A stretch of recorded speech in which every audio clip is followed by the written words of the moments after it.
2025 आप सभी के लिए एक लाइफ चेंजिंग ईयर साबित होने वाला है, जिसका अंदाजा 2024 के अंत में ही लग गया है, क्योंकि 2025 के शुरुआत में आ रही है केंद्रीय स्तर की एक बहुत बड़ी भर्ती पूरे 5 साल बाद। जी हाँ, मैं बात कर रही हूँ government of India ministry of railways के डिपार्टमेंट से रेलवे टीचर की भर्तियों की।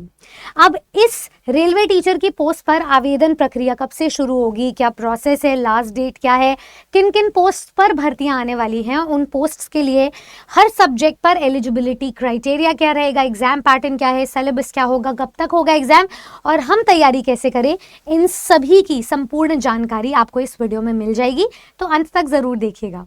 सबसे पहले मैं आपको बता देती हूँ, इस नोटिस का अंदाजा 5 दिसंबर को ही लग गया था, जब गवर्नमेंट ऑफ इंडिया की तरफ से एक ऑफिशियल रादर कॉन्फिडेंशियल नोटिस जारी हुआ था, जहां पर बोर्ड का अप्रूवल मांगा गया था इन नंबर ऑफ पोस्ट्स के लिए, नंबर ऑफ वैकेंसीज के लिए, मिनिस्टेरियल एंड आइसोलेटेड कैटेगरीज के लिए ये वैकेंसीज निकालनी थी, जिसमें टीचिंग एंड नॉन टीचिंग दोनों ही पोस्ट शामिल थी।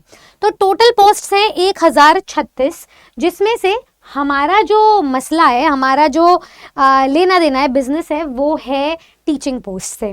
तो टीचिंग स्टाफ एंड स्कूल की तरफ से जो भर्ती आनी है वो 736 है, जिसका ऑफिशियल नोटिस अब जारी हो गया है, जिसमें सब्जेक्ट वाइज अभी डिस्क्रिप्शन नहीं दिया गया, लेकिन ये जरूर बता दिया गया है कि टीचिंग में भी किन किन पोस्ट पर भर्तियां आएंगी। तो सबसे पहले हम बात कर लेते हैं ऑनलाइन एप्लीकेशन डेट की। तो आपकी जो फॉर्म फिलिंग की प्रक्रिया वो शुरू होगी 7 जनवरी से और लास्ट डेट है 6 फरवरी 2025, यानी कि 1 महीने का आपको पूरा टाइम मिलेगा। पूरा ऑनलाइन जो प्रोसेस होगा वो ऑनलाइन मोड में ही होगा, कुछ ऑफलाइन नहीं जाएगा। बात कर लेते हैं यहाँ पर नंबर ऑफ पोस्ट की। यहाँ पर 1036 पोस्ट हैं, उसमें टीचिंग नॉन टीचिंग दोनों ही पोस्ट हैं। मैं टीचिंग पोस्ट की बात कर लेती हूँ। पीजीटी पोस्ट पर जो भर्ती आएगी वो है 187। टीजीटी पोस्ट पर टोटल पोस्ट आएंगी 338। फिजिकल टीचर जो ट्रेनिंग, फिजिकल टीचर इंस्ट्रक्शन जो पोस्ट है इंग्लिश मीडियम के लिए, उनकी नंबर ऑफ पोस्ट है 18। उसके बाद आपको librarian, music teacher, primary railway teacher की पोस्ट पर, assistant teacher and laboratory assistant school की पोस्ट पर भी भर्तियां देखने को मिल रही हैं। इसमें आपको लगभग ये 200 प्लस पद देखने को मिल रहे हैं टोटल, ठीक है। तो यहाँ पे आपका जो टोटल लमसम टीचिंग पोस्ट पे आ जाता है ना, वो 765 है, जिसमें अलग अलग सैलरी एंड एज लिमिट भी गिवन है। अगर मैं बेसिक सैलरी की बात करूँ तो आपकी जो पीजीटी पोस्ट पर सैलरी है वो है 47,600। टीजीटी पोस्ट पर आपकी जो सैलरी है बेसिक वो है 44,900। उसके बाद फिजिकल टीचर की भी जो पोस्ट पर सैलरी है वो भी वही सेम है। बस जो लाइब्रेरियन, म्यूजिक टीचर और प्राइमरी टीचर और जो असिस्टेंट टीचर की पोस्ट पर सैलरी जाती है वो है 35,400 और जो लेबोरेटरी असिस्टेंट की पोस्ट पर सैलरी जा रही है वो है 25,500, ठीक है। उसके बाद एज लिमिट दिया गया है। पीजीटी के लिए जो एज लिमिट है वो है मिनिमम 18 साल। इनफैक्ट सारी ही पोस्ट के लिए मिनिमम एज लिमिट 18 साल है।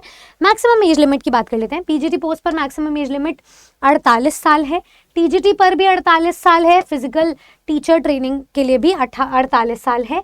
जो लाइब्रेरियन की पोस्ट है उनके लिए मैक्सिमम एज लिमिट 33 साल है, बाकी सभी के लिए आपको लमसम 48 साल मिलेगा।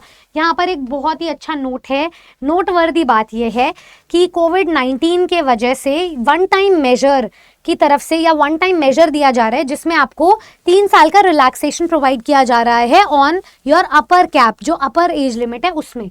तो ये सिर्फ कोविड-19 पैंडेमिक की गाइडलाइन की तरफ से आपको रिलैक्सेशन है, तो आप उस चीज़ का फ़ायदा उठा सकते हैं। और क्योंकि ये भर्ती अब 6ठे साल में लागू होगी, वहीं हमें एग्जामिनेशन और डायरेक्ट रिक्रूटमेंट देखने का मौका मिलेगा, तो आपको ये एडेड एडवांटेज मिल रहा है, ठीक है।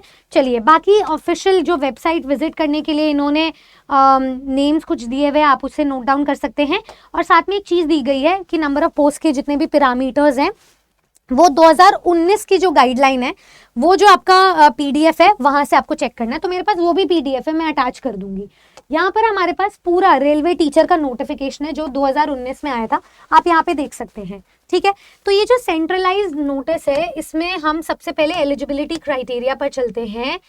एलिजिबिलिटी क्राइटेरिया के अकॉर्डिंग देखिए जरा, यहाँ पर आपको सब्जेक्ट वाइज सारी एलिजिबिलिटी गिवन है। यहाँ देखिए, जैसे मैं अगर पीजीटी पोस्ट की बात करूँ तो इंग्लिश टीचर के लिए आपका मास्टर्स हो, ठीक है, पीजीटी टीचर की यहाँ पे एलिजिबिलिटी है, फिर टीजीटी टीचर की एलिजिबिलिटी है। तो यहाँ पे मैं आपको बता देती हूँ कि मैंने पीजी जो एलिजिबिलिटीज़ है उन्हें सॉर्ट आउट कर लिया, जैसे कोई भी सब्जेक्ट वाइज अलग अलग डिस्क्रिपेंसी देखने को मिल सकती है, लेकिन पीजीटी की पोस्ट पर आपका मास्टर्स होना चाहिए उस सब्जेक्ट में और 50% से आप क्वालिफाइड होने चाहिए हो, साथ ही साथ में आपका बीएड या उसके इक्विवेलेंट कोई डिग्री हो। साथ ही साथ में 2 इंपॉर्टेंट गाइडलाइन जो आपको सभी सब्जेक्ट्स में देखने को मिलेगी, केवीएस एंड एनवीएस में भी गाइडलाइन देखने को मिलती है, जो कि है कि आपका प्रोफिशिएंसी हो इंग्लिश मीडियम में, साथ ही साथ में कंप्यूटर एप्लीकेशन की आपको नॉलेज हो। ये बहुत ही इंपॉर्टेंट क्राइटेरिया है दोनों, जो आपके एग्जामिनेशन के लिए मैंडेटरी है। अगर हम बात करें टीजीटी के पोस्ट की, तो आपका ग्रेजुएशन होना चाहिए उस पर्टिकुलर सब्जेक्ट में, 50% मार्क्स आपका एग्रीगेट होना चाहिए, साथ ही साथ में आपका बीएड या कोई इक्विवेलेंट आपकी डिग्री हो। ये इंग्लिश और कंप्यूटर का जो language proficiency and computer application है वो तो यहाँ पर लागू होगा ही होगा, साथ ही साथ में क्योंकि ये केंद्रीय स्तर की भर्ती है तो आपका सीटेड पेपर भी मान्य होता है, तो आपका सीटेड पेपर 2 क्वालिफाइड होना चाहिए। ठीक है, तो इस बार जो सीटेड दिसंबर वाले होंगे वो आवेदन कर पाएंगे, वो आपके लिए एक एडेड एडवांटेज होगा, क्योंकि फॉर्म फिलिंग की प्रक्रिया शुरू होगी एंड सीटेड अपना रिजल्ट जो है दिसंबर के एंड में या जनवरी की शुरुआत में ही दे देगा और आप एलिजिबल हो जाओगे। ठीक है, चलिए आगे चलते हैं। फिजिकल एजुकेशन टीचर की बात कर लेते हैं। आपका बीपीएड हो या फिर आपका ग्रेजुएशन के साथ साथ डिप्लोमा हो फिजिकल एजुकेशन में और इंग्लिश में प्रोफिशिएंसी होना ज़रूरी है।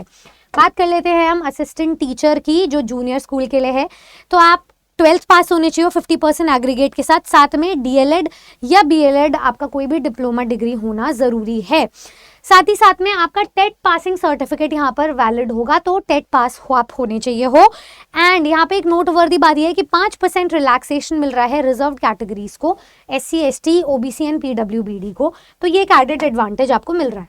म्यूजिक टीचर के लिए अगर मैं बात करूँ तो आपका BA इन म्यूजिक होना ज़रूरी है, या फिर अगर ये नहीं है तो 12th पास के साथ साथ आपका कोई भी कोर्स जो म्यूजिक डिप्लोमा कोर्स होता है किसी भी विद्यालय, महाविद्यालय, विश्वविद्यालय से रिकॉग्नाइज्ड हो, एंड उन विद्यालयों की कुछ बात यहाँ पे डिटेल में की गई है, आप ऑफिशियल इस PDF के थ्रू भी चेक कर सकते हैं।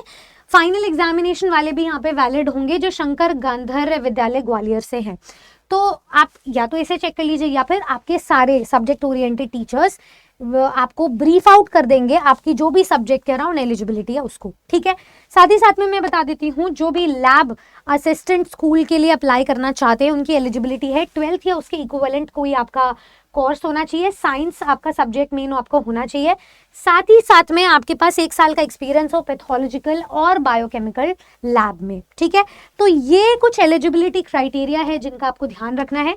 मैं बात कर लेती हूँ अब यहाँ पर आपका एग्जाम पैटर्न कैसा रहेगा। बाकी सब्जेक्ट ओरिएंटेड आप सब्जेक्ट टीचर से भी डिस्कस कर सकते हैं और कमेंट सेक्शन में भी बता सकते हैं कुछ स्पेसिफिकली आप जानना चाहते हो FAQs के थ्रू। तो मैं यहाँ पर सबसे पहले बात करती हूँ आपके एग्जाम पैटर्न की।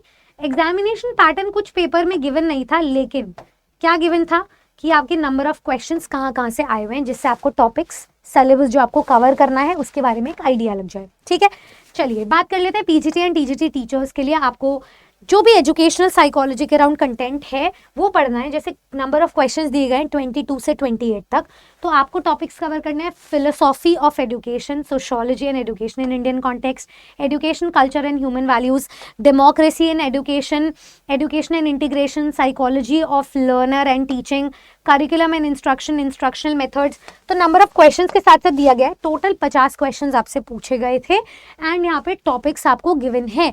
तो हर एक teacher number of topics detail में आपसे डिस्कस करके आपको सिलेबस समझाएंगे। ऐसे यहाँ पर फिजिकल ट्रेनिंग इंस्ट्रक्टर जो है PTI टीचर उनके लिए भी दिया गया है, साथ ही साथ में असिस्टेंट टीचर जो है फीमेल उनकी पोस्ट पर भी पूरा नंबर ऑफ टॉपिक्स जो एग्जाम में पूछे गए थे वो दिए गए हैं। म्यूजिक टीचर के लिए भी दिया गया है, तो ये सारी जानकारी आपको प्राप्त करनी है। तो ये हमारा पूरा नोटिफिकेशन है। अब बात आ जाती है कि एग्जामिनेशन कब तक होगा। फरवरी तक तो आपकी फॉर्म फिलिंग ही है, तो आप ये मान करके चलें कि 2 से 2.5 महीने का गैप हर एक एग्जाम देता है, एक्सेप्ट BPSC तो अपना मन मौजिया है, लेकिन अच्छी भी बात है, फटाफट एग्जामिनेशन हो जाते हैं। आप ये मान करके चले कि मिनिमम हमारा एक टेन्योर हो 2 से 2.5 महीने का, तो आपको ये एग्जामिनेशन कहीं ना कहीं मई जून में देखने को मिल सकता है। तो उस हिसाब से आप अपनी तैयारी आज से ही शुरू कर लें, क्योंकि इनके जो सब्जेक्ट्स हैं वो बहुत अलग है, सब्जेक्ट कॉम्बिनेशन बहुत अलग है। जिस हिसाब से आपको तैयारी करनी है उसमें आपका टीचिंग एप्टीट्यूड बहुत ज़्यादा एम्फेटिकली पूछा जा रहा है। आज ही से अपनी तैयारी शुरू करें। तो जो भी स्टूडेंट मैं यहाँ पर अटैच कर देती हूँ आप लोगों के लिए, जो भी स्टूडेंट यहाँ पर आज हमारे साथ जुड़ करके तैयारी करना चाहता है वो नीचे दिए गए गूगल फॉर्म को फिल कर सकता है जो डिस्क्रिप्शन बॉक्स में गिवन है, ताकि आपको free study material and resources मिल सके। एंड इसके अलावा अगर आपकी कोई क्वेरी है तो put it down in the comment section, ताकि हम सारे टीचर्स मिलके FAQ के थ्रू, FAQ के माध्यम से आपके डाउट्स को क्लियर कर सके। So all the very best. And ये एक नींव रख दी गई है 2025 के शुरुआती तौर की। एंड आगे आगे देखिए आपको बहुत सारी सेंट्रल लेवल पर वैकेंसीज देखने को मिलेंगी, KVS, NVS, EMRS इंक्लूड करके। तो आप अपनी तैयारी को जारी रखें टीचर्स अड्डा 24/7 के साथ, ताकि हम रेगुलर क्लासेस के थ्रू आप तक सारी इन्फॉर्मेटिव वीडियोस एंड जानकारियों को पहुंचा सकें। Good luck.